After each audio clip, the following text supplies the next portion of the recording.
Coach Massi here from Massi-Machado Strength and Conditioning, and welcome to another episode of Move Your Feet. Today we're actually going to be looking at an email we received. It says, "Dear Coach, I've heard you use the term violent feet several times in your videos. Could you please give me a better understanding of what you mean by that, and perhaps a few simple drills to employ with my athletes? I have a fairly new business and have begun to incorporate more athletes in addition to my other clients. Thank you. Heather Tomasino, Jacksonville, Florida." Sure, Heather. And first things first, when you send emails in, if you have a facility, if you own your own business, don't forget to put down the name of your business. I'm happy to give it a shout out. So today we're actually going to look at some very easy static variations of how to teach violent feet. So, violent feet, what does that mean?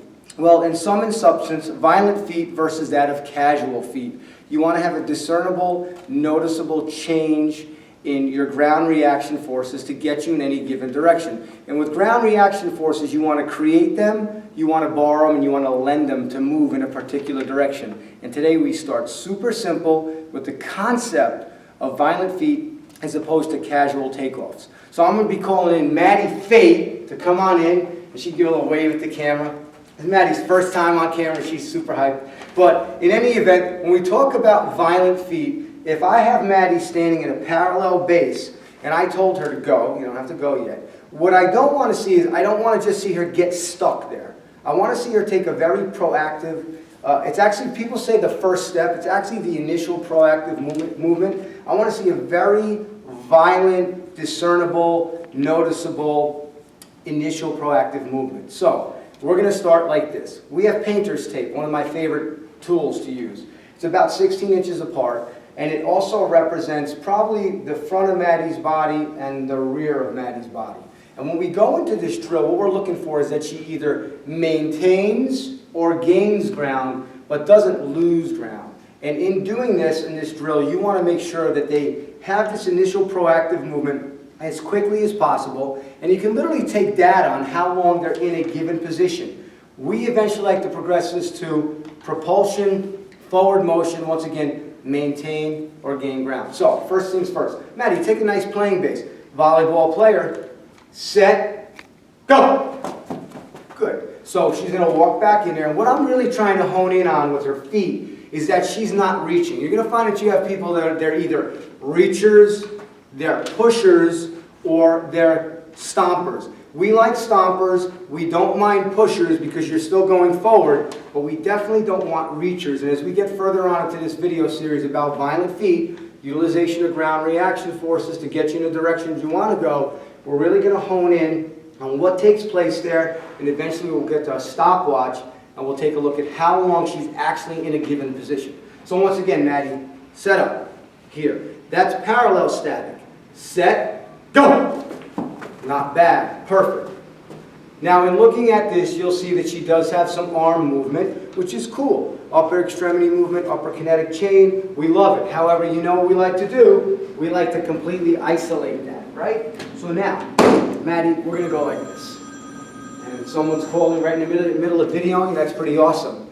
So, what we're going to do here is we have Maddie underneath hugging the ball, and we're going to do the same exact drill. But here, she can't even see her own feet, which is cool, and she's really going to have to concentrate on getting forward, because by virtue of this ball being here, it's going to compromise her posture anyway. So try to get the best posture you can get, Maddie. Set, go! Not bad. As you can see, this, it slows her up a little bit. Let's try that again. Set, go! Perfect. Now while she has that ball in her hand, we're going to go into the next drill. We're going to stagger her feet now. Now Maddie's a righty, so we're just going to offset her feet a little bit.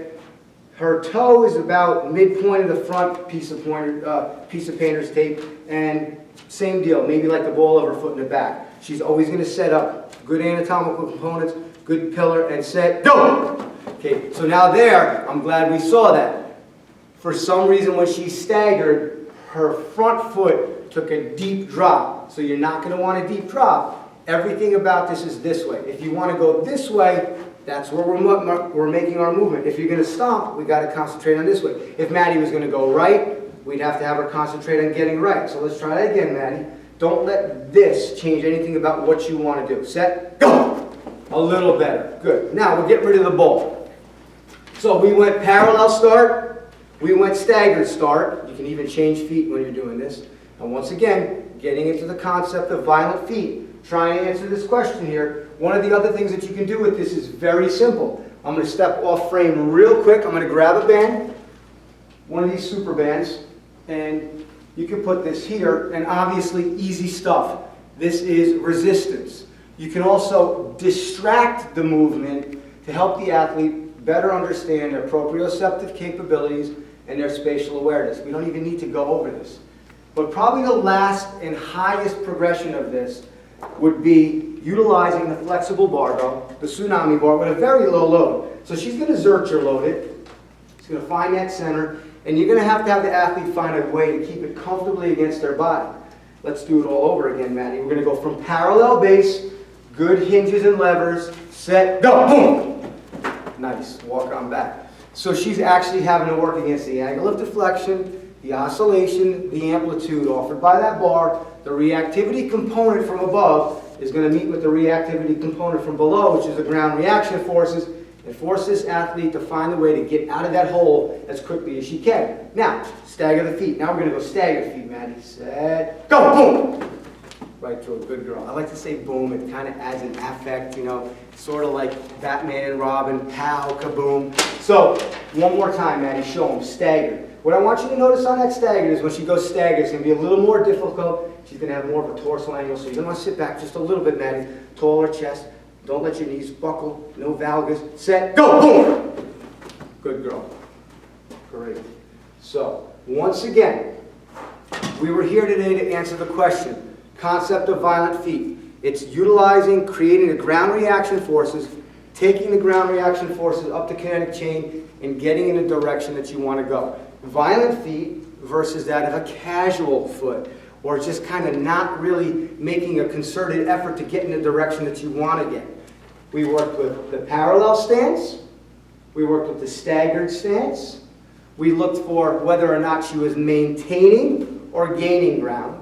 We didn't want her to be a reacher. We'll accept a pusher or a stomper, but we definitely don't want her to get stuck there for long periods of time. So until next time, Coach Massi here from Massi-Machado Strength and Conditioning with another episode of Move Your Feet.